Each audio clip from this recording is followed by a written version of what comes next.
Hola, ¿qué tal? Sean bienvenidas todas las personas a un nuevo episodio. Gata Escarlata es un podcast de educación menstrual y corporal en donde en cada episodio trataremos un aspecto diferente de esta experiencia que ha sido invisibilizada. Yo soy Lola Moreano y es un placer acompañarles. Hoy continuaremos hablando sobre menopausia. En el episodio 10 hicimos un recorrido histórico para comprender de dónde vienen las ideas negativas que existen sobre esta experiencia y cómo se fue configurando el acompañamiento médico que conocemos hoy. En el episodio 11 entramos a nuestras cuerpitas para comprender qué ocurre con las hormonas durante la transición y la menopausia en sí misma. Fue una revisión importante, pero falta algo clave. Porque muchas de las investigaciones y discursos que hoy usamos para explicar esta etapa fueron creados desde el norte global, desde cuerpos blancos, urbanos, con acceso a salud, alimentación y estabilidad que no todas tenemos. Y esas piezas del rompecabezas que les compartí hablan de la historia occidental de la menopausia. Así que hoy quiero detenerme en algo fundamental, la pertinencia territorial. Es importantísimo tener en cuenta que la menopausia no ocurre de manera única para todas las personas que la experimentan. Al contrario, existe una gran variabilidad en los síntomas que pueden aparecer. Esto porque se sabe que los mecanismos hormonales responden a condiciones ambientales y emocionales, como también a enfermedades preexistentes y a las condiciones materiales y sociales de cada contexto. Así también las narrativas sobre la menopausia pueden ser distintas dependiendo del contexto geográfico y étnico o racial. Por ejemplo, en algunas sociedades indígenas de Norteamérica, la menopausia no se ha definido principalmente en términos de pérdida reproductiva, sino como una transición hacia otros roles importantes y de respeto, coincidiendo con una etapa asociada a la sabiduría, la experiencia y la autoridad dentro de la comunidad. Esto también ocurre en ciertas culturas africanas donde la menopausia no marca un declive, sino un ascenso social. Las mujeres que dejan de menstruar pasan a ser vistas como guardianas de la memoria y quienes pueden instruir a las jóvenes en las tradiciones. Se considera que tienen una autoridad especial para aconsejar, acompañar y enseñar. Incluso hay pueblos donde se cree que una mujer mayor puede hablar con los ancestros porque ya no sangra. Aunque esto no es igual para todas las culturas, ni siquiera en un mismo continente o país. Para ilustrar, la mayoría de las mujeres encuestadas en la provincia Limpopo en Sudáfrica piensan que durante la menopausia las mujeres están envejeciendo y volviéndose menos bellas y atractivas. Mientras que en Nigeria las narrativas tuvieron un tinte positivo, pues la mayoría mencionó sentir alivio por dejar de menstruar y porque ya no es posible quedar embarazada. Lo que sí es común en la mayoría de las culturas africanas es que no ven a la menopausia como una enfermedad, sino como un rito de paso.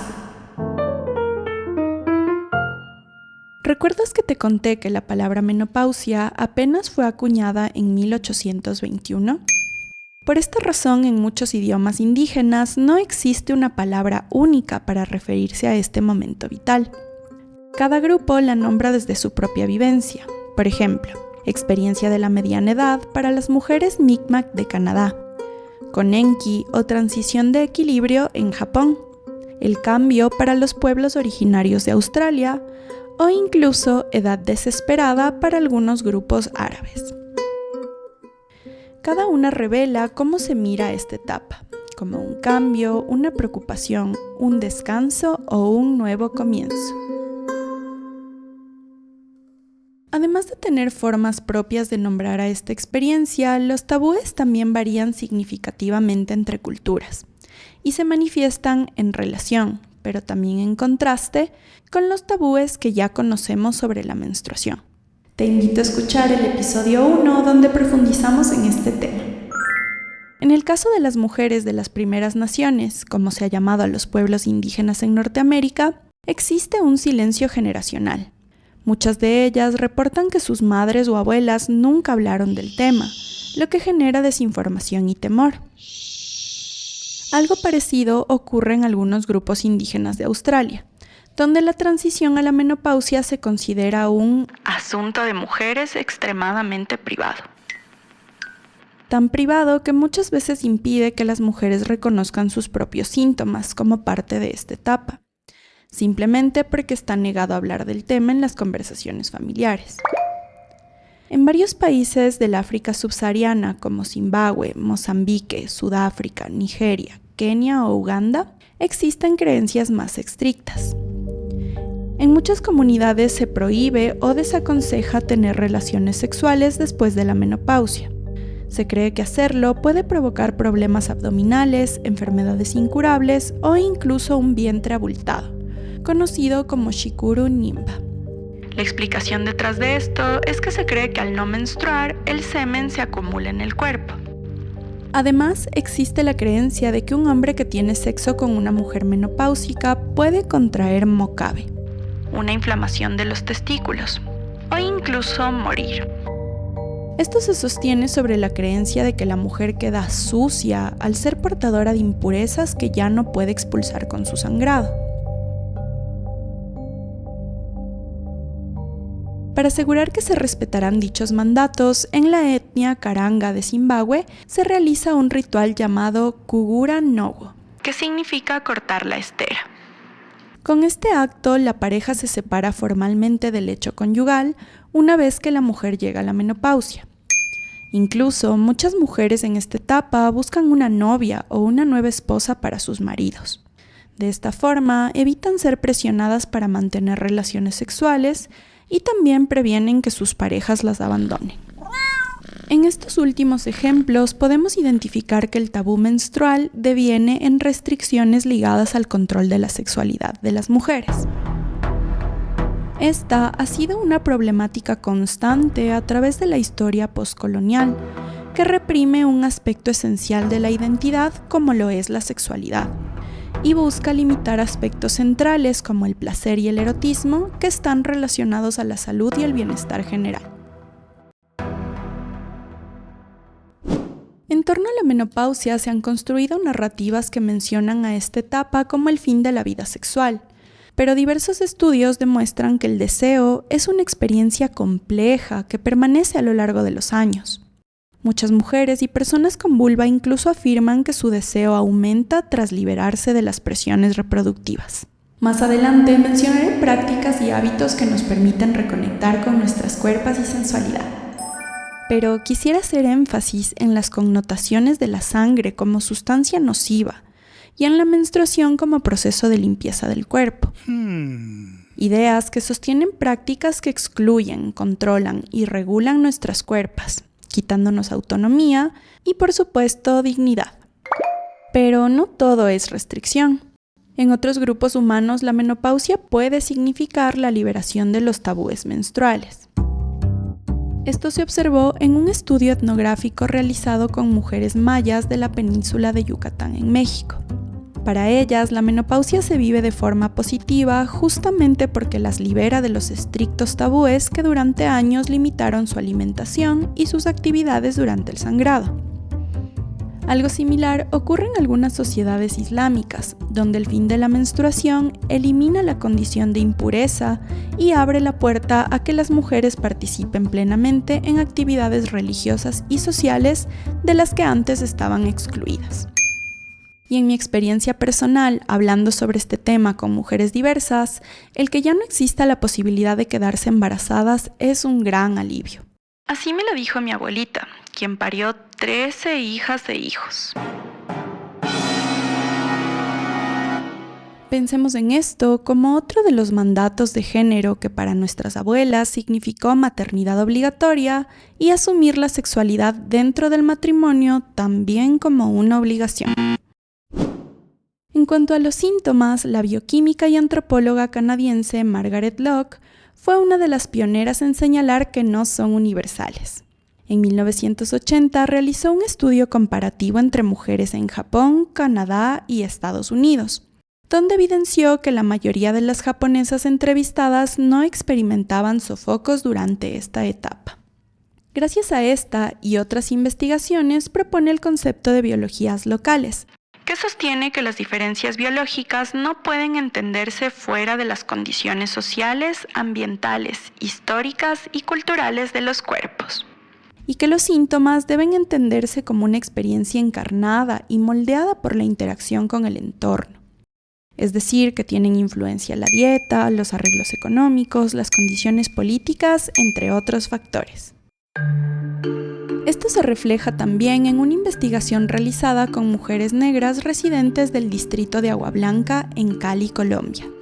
Para ellas, la menopausia es una etapa que se asume con serenidad inconsciente, y la molestia más frecuente no es el calor, sino el frío y la sensación de escalofrío en todo el cuerpo.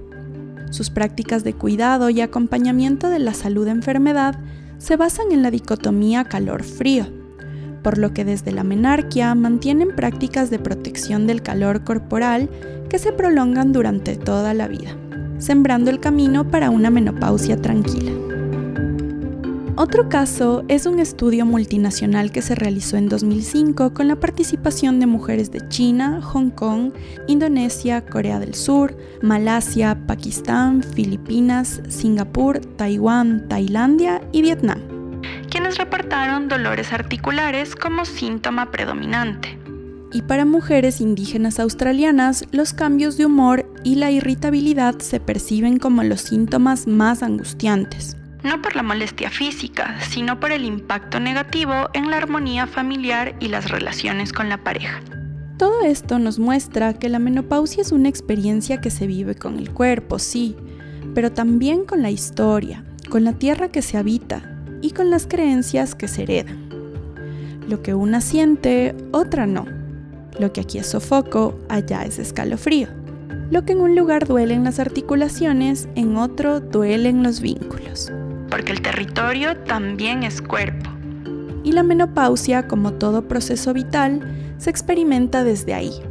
Desde el lugar que habitamos, desde lo que comemos, desde lo que creemos y desde lo que nos han enseñado a cuidar o a temer.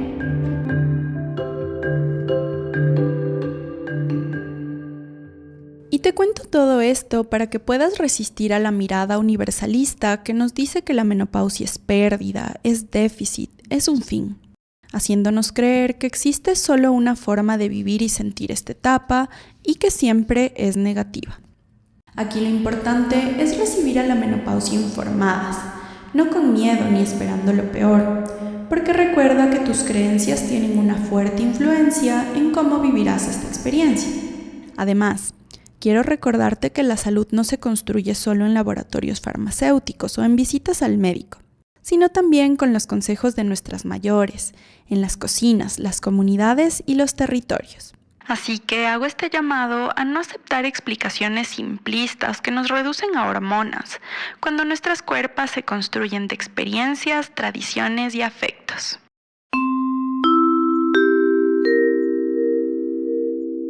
Y bueno, ya hemos revisado muchos aspectos de esta experiencia, lo bueno, lo malo, lo tradicional, pero tú dirás, más allá de estar informada, ¿qué puedo hacer para acompañar mis síntomas durante esta etapa? Y en este aspecto quiero ser muy cuidadosa y clara.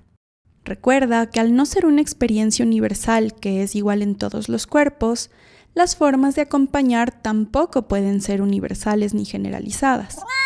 No puedo decirte que X planta o suplemento va a servir en todos los casos o síntomas. Y tampoco quiero que pienses que estos consejos pueden reemplazar la atención médica, pues no es así.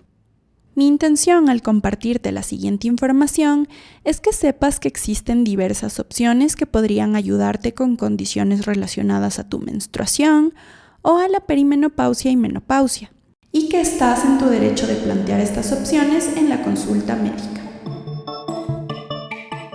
Estos datos los ha compartido la doctora Lara Briden en sus libros Cómo mejorar tu ciclo menstrual y Cómo mejorar tu salud hormonal.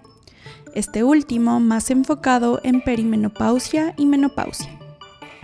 Lara Briden se ha basado también en la investigación de la doctora Jerilyn Prior, endocrinóloga canadiense y miembro fundadora del Centro de Investigación para la Salud del Ciclo Menstrual Ovulatorio, a quien he citado antes en este espacio. Finalmente, mencionaré algunos datos compartidos en el curso abierto Salud para disfrutar sin límite de edad del Centro de Análisis y Programas Sanitarios CAPS de España, que lucha contra las desigualdades de género y diversidad dentro de la investigación de las ciencias de la salud y cuenta con un equipo multidisciplinario de lujo. Si quieres acceder a esta información, escríbeme en Instagram. Me encontrarás como gataescarlata.edumenstrual. Si me envías un mensajito, yo te compartiré estas referencias.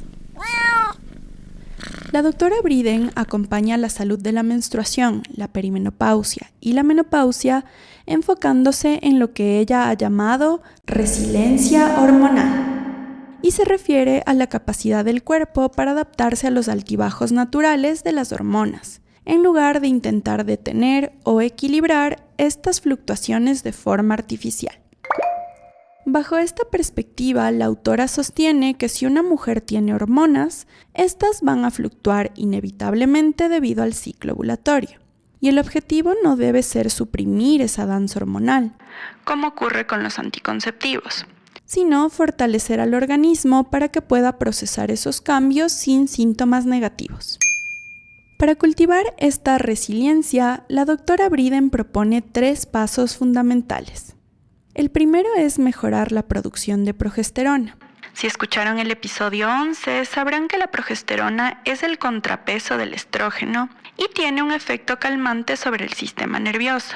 Muchos síntomas del síndrome premenstrual se relacionan a bajas cantidades de esta hormona.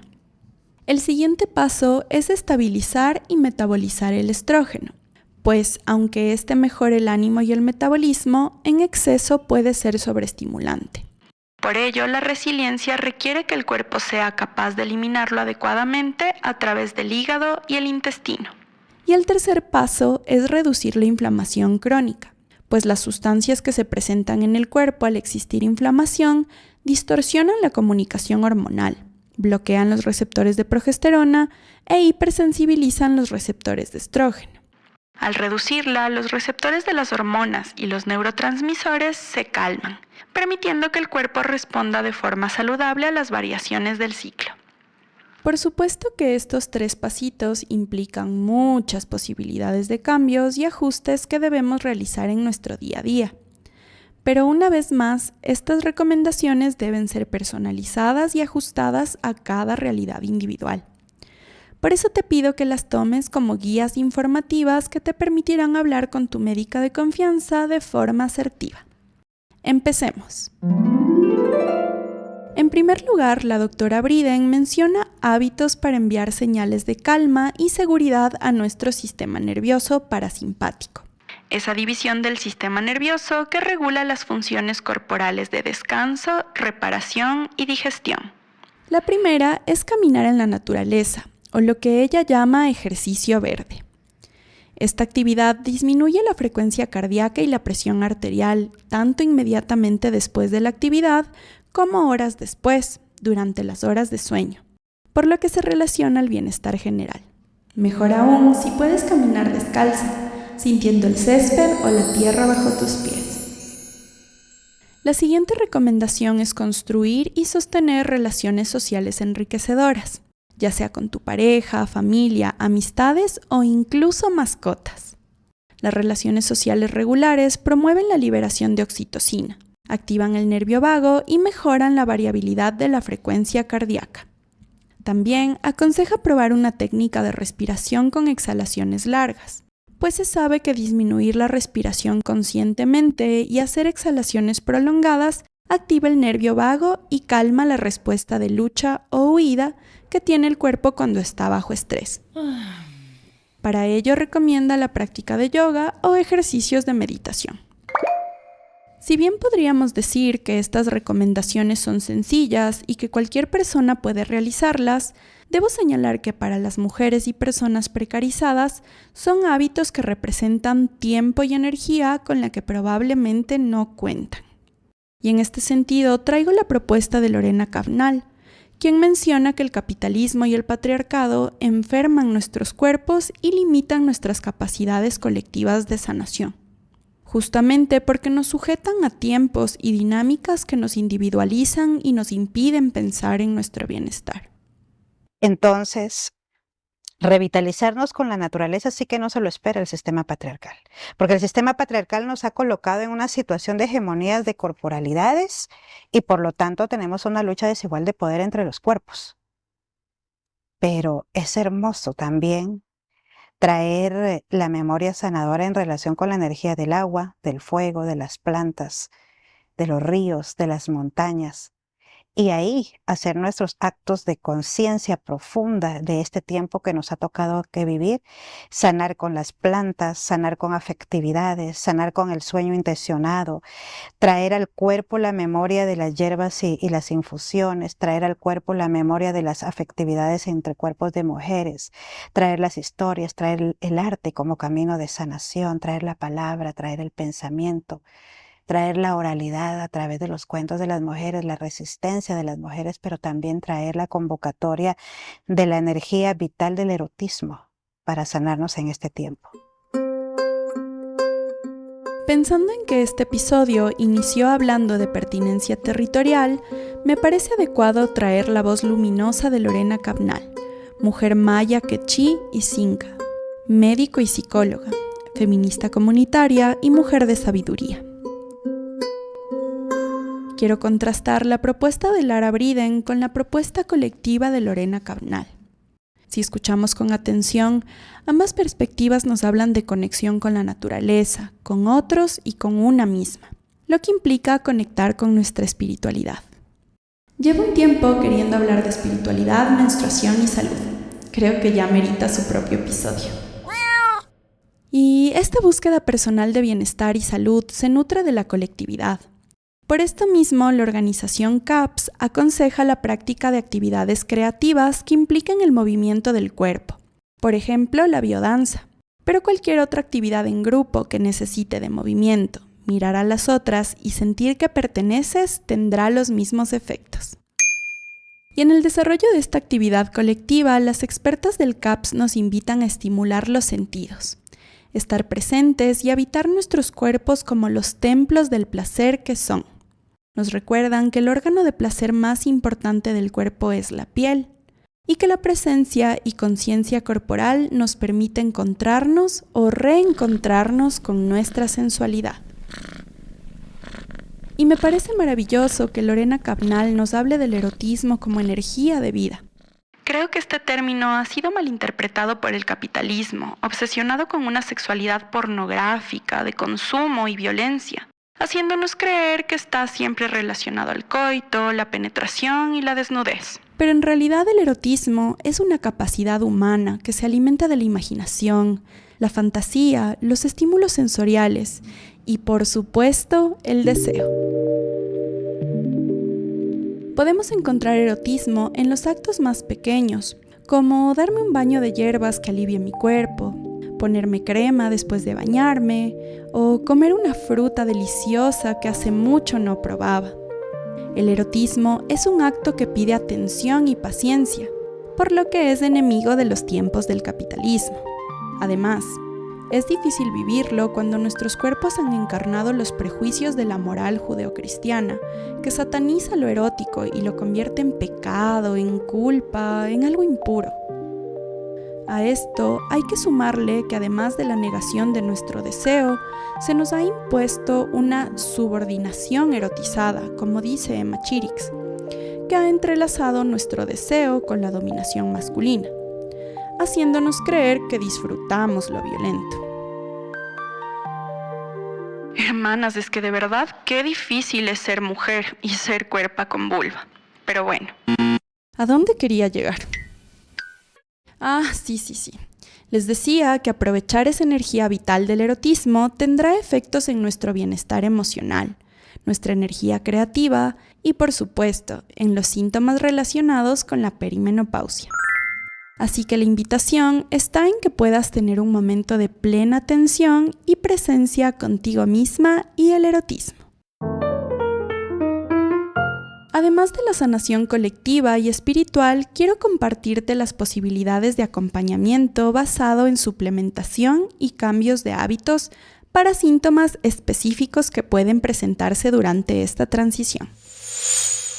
Para el caso de bochornos, sofocos o sudoración excesiva, la doctora Briden recomienda la suplementación de magnesio y taurina, que ayudan a calmar el sistema nervioso y el hipotálamo, regulando las ráfagas de calor. En cuanto a hierbas medicinales, menciona a la salvia como un remedio natural eficaz gracias a su alto contenido de fitoestrógenos que actúan sobre el sistema hormonal. También puedes beneficiarte de consumir aguas de hierbas frescas o frías, que te ayudarán a aliviar el calor desde adentro. Por ejemplo, la menta, la hierbabuena o la flor de Jamaica. Si los sofocos son demasiado intensos, se debe consultar con la médica tratante sobre la posibilidad de usar progesterona micronizada o estradiol durante el menor tiempo y la dosis más baja posible.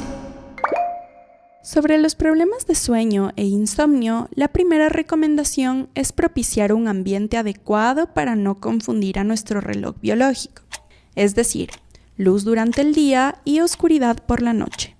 Es así que debemos disminuir la exposición a la luz azul, pantallas de todo tipo, al menos 2 horas antes de irnos a dormir.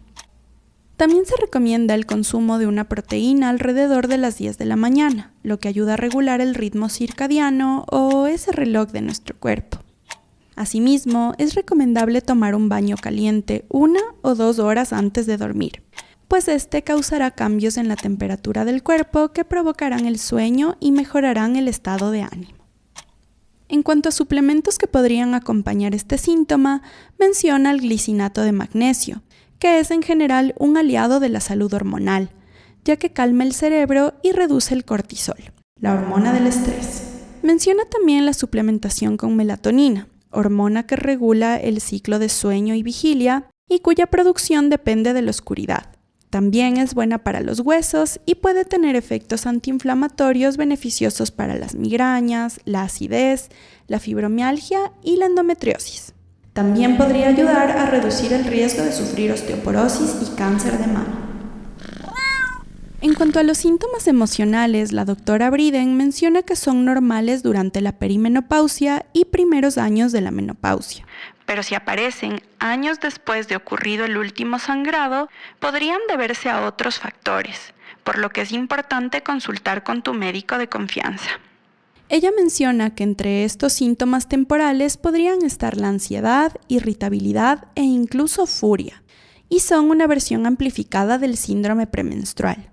Es más, señala que si sufriste síndrome premenstrual durante los años de menstruación, es más probable que tengas síntomas emocionales durante la perimenopausia.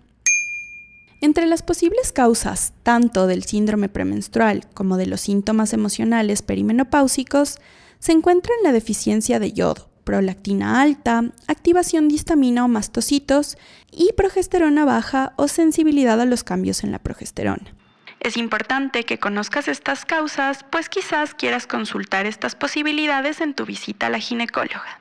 Las recomendaciones en este caso insisten una vez más en el alivio del sistema nervioso, que ya hemos mencionado, y además incluyen reducir el consumo de alcohol y tabaco, que disminuyen la progesterona e interfieren con su efecto relajante. Aconseja también evitar el consumo de lácteos, pues contienen caseína, una proteína que en personas con sensibilidad puede provocar que el sistema inmunitario libere químicos inflamatorios. Además, en pacientes con enfermedades autoinmunes, los lácteos pueden alterar la microbiota intestinal o aumentar la permeabilidad del intestino, disparando brotes de dolor, por lo que también es uno de los primeros cambios que recomienda en casos de endometriosis, adenomiosis, pero también de depresión. Trae una vez más la suplementación con magnesio y taurina y señala la importancia de realizar un análisis de los niveles de vitamina B12 y zinc, cuyas deficiencias están relacionadas con la depresión. Varios estudios demuestran que la suplementación de esta vitamina y mineral mejoran el estado de ánimo. Para la ansiedad perimenopáusica se recomienda la suplementación con vitamina B6, que ayuda en el metabolismo del estrógeno y favorece la producción del neurotransmisor GABA, que tiene un efecto calmante.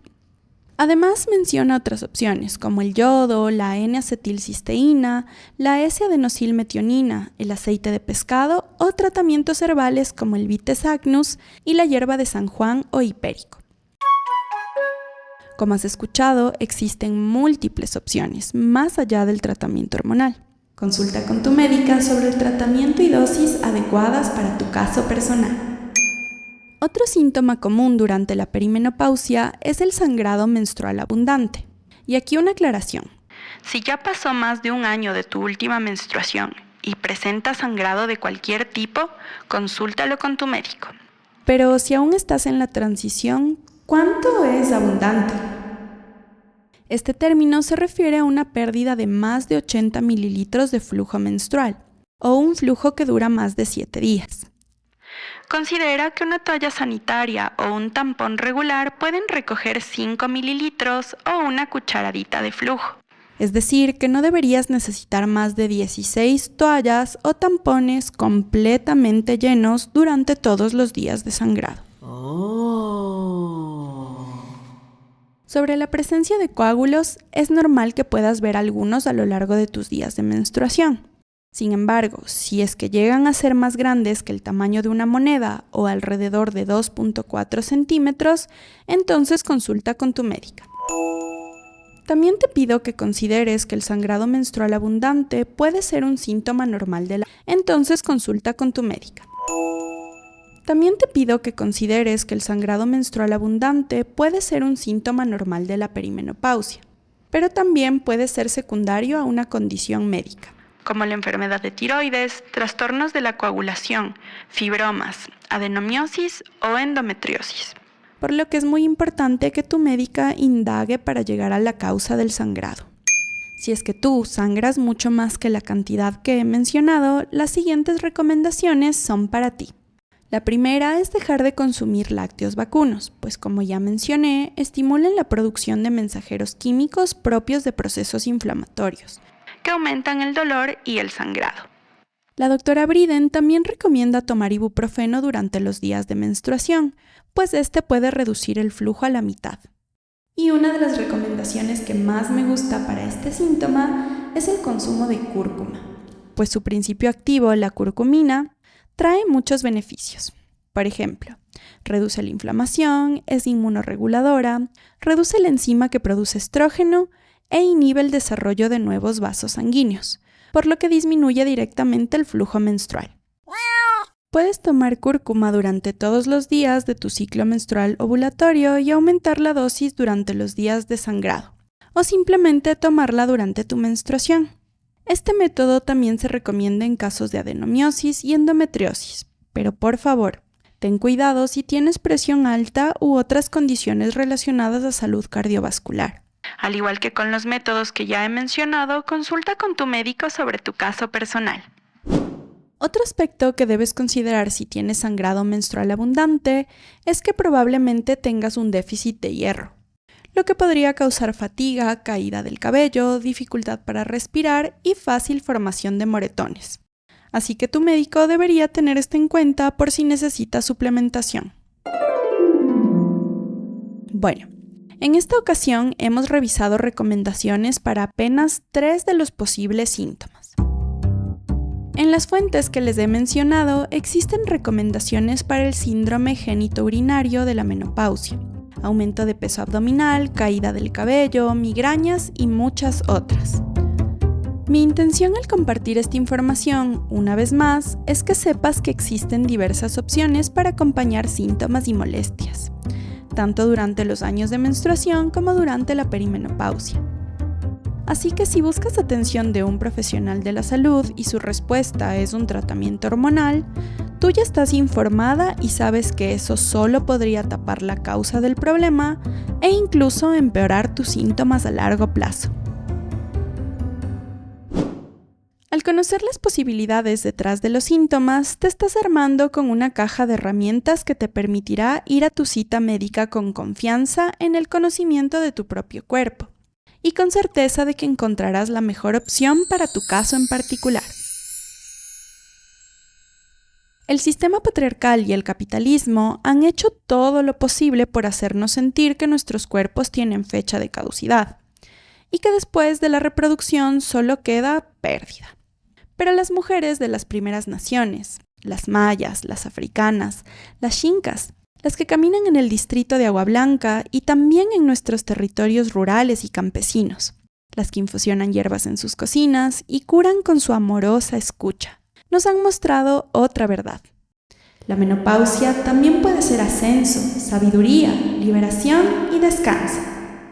Piensa que después de tu menopausia aún vivirás alrededor de 35 años más.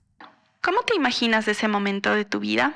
¿Con miedo, con vergüenza, escondiendo tu edad? ¿O con la potencia de quien ya no tiene que demostrar nada? ¿De quien puede hablar sin filtros?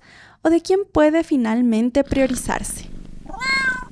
Empezamos este episodio hablando de pertinencia territorial, de cómo la menopausia no se vive igual en un cuerpo que en otro, en una tierra que en otra.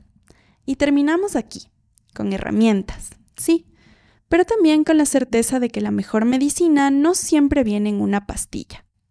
Así que no te voy a decir que la menopausia será maravillosa para todas. Sería una mentira.